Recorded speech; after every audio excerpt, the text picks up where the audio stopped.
Regreso con ustedes aquí en Con Todo y Pensini por Globovisión. Estamos conversando con el diputado de la Asamblea Nacional por el Estado Bolívar del Movimiento Progresista Venezuela, José Rafael Hernández.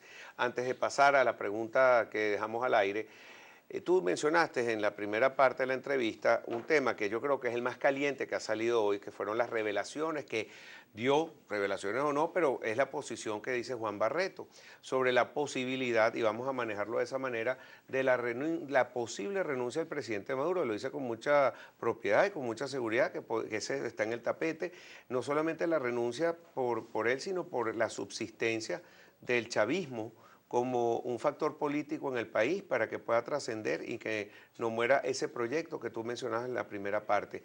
¿Qué has escuchado tú? Porque mira, la visita de Shannon, la reunión de Almagro ayer en la OEA con Zapatero, no nombrar el revocatorio, mencionar que él estaba por un lado. Hoy, por ejemplo, ya el UNASUR dijo que no van a ir para ninguna, los países que no van no aceptaron una convocatoria. Entonces se va como aislando todo este escenario y mañana la visita de Henry Ramos, el presidente de la Asamblea, junto a Florido, a la OEA. Entonces son muchos factores y que se están manejando. Entonces, ¿cómo desciframos nosotros bueno, todo esto, nosotros Rafael? vamos a hacer nuestra ruta, el revocatorio. Eso es indetenible. Ahora bien, hay otros factores que juegan allí. Por ejemplo, se dice, en los factores de poder que están dentro del gobierno y dentro del PSUV, que el PSUV no va a compartir el costo político de una derrota en el revocatorio de Nicolás Maduro.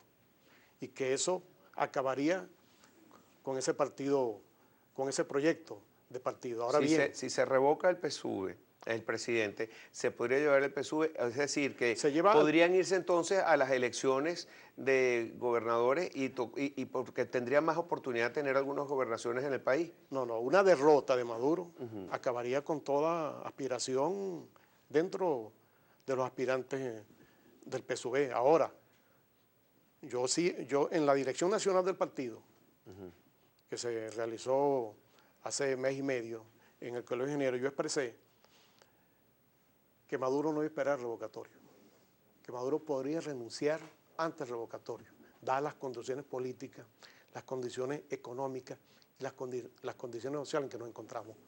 Porque es muy pesado la crisis y Maduro no está en capacidad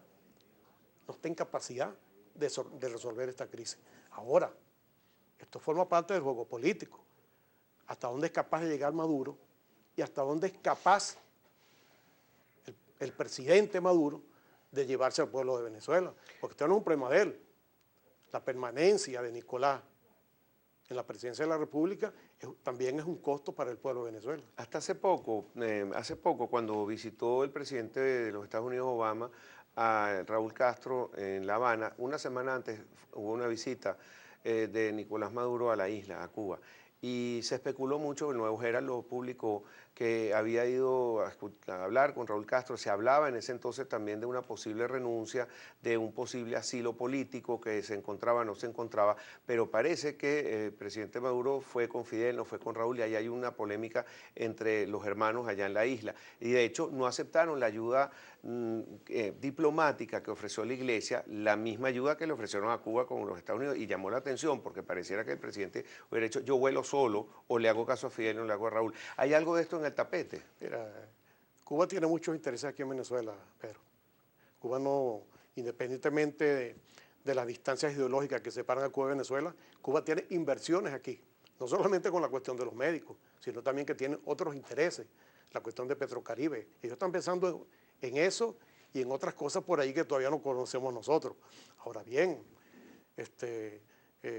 ellos le han aconsejado, es lo que yo percibo, a Maduro una salida decente, una salida diplomática, ¿verdad?, que de alguna manera le garantice a él y a su grupo en un futuro seguir haciendo política. Claro. Porque la política no se acaba con el referéndum. Y sería primera vez que este partido pasaría a la oposición, porque ellos realmente entraron después de un golpe de Estado, o como lo quieran llamar, y ellos podrían pasar perfectamente a ser oposición, podrían volver, pero si tú crees que no sería así si se lleva a cabo un revocatorio. No, lo que pasa es que el presidente Maduro ha dado un mal ejemplo como opositor, porque desde que entró la Asamblea Nacional en funciones, este gobierno se ha dedicado a entorpecer la labor de la Asamblea Nacional. Y te voy a poner 3 ejemplos nada más. Primero, nos quitaron 4 diputados, o sea, los desproclamaron. Ese fue el primer paso. Como Jorge Rodríguez no pudo explicar la derrota del 6 de diciembre, no pudo explicar los 112 diputados, la responsabilidad de él era quitar los 4 diputados amazonas, de los 3 de los cuales son de la Mesa de la Unidad y específicamente del Movimiento Progresista de Venezuela. En segundo lugar, en enero, nos mandaron un decreto de emergencia financiera, que prácticamente era un decreto de estado de excepción. Y nosotros nos opusimos a ese decreto.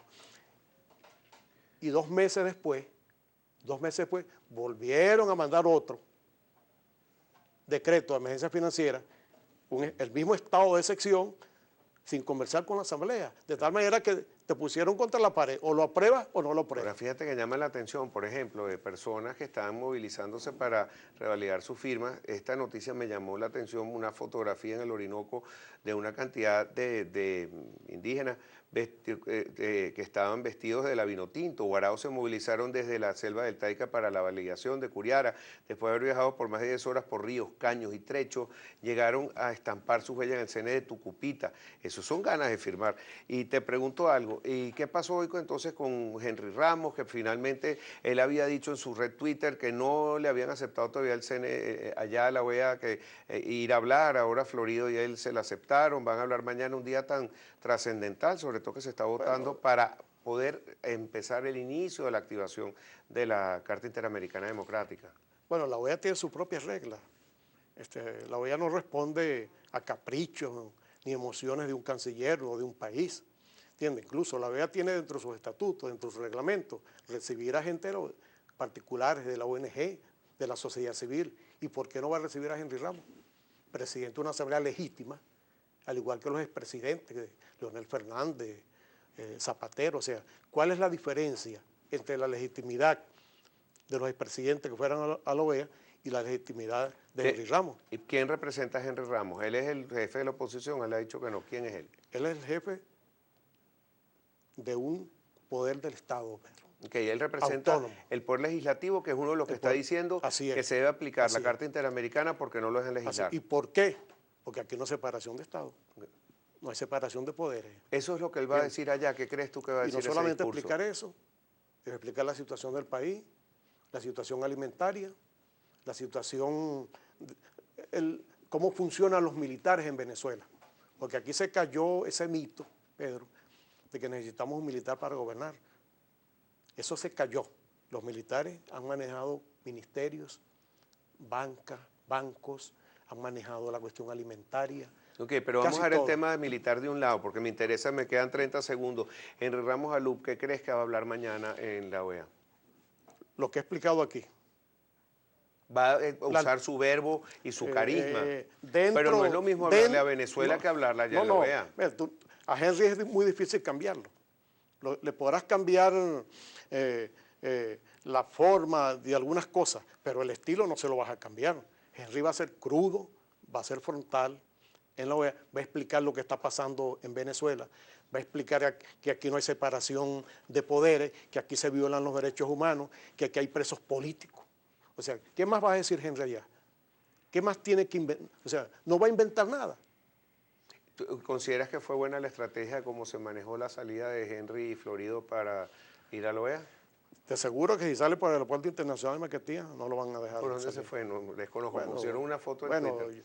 Tengo entendido que fue por un aeropuerto del interior, Valencia, por allí. Pero busquen la foto porque está muy sonreído. José Rafael, un placer tenerte, ¿vale? Muchos éxitos en la Asamblea, estás invitado cuando quieras. José Rafael Hernández, diputado de la Asamblea Nacional por el Estado Bolívar, Movimiento Progresista de Venezuela. Vamos a tener, después de este corte, a Jorge Roy, expresidente de Fede Cámaras. Así que no se aparte de nuestra sintonía, que tenemos mucho más para ustedes aquí en Con Todo y Pensini por Globovisión.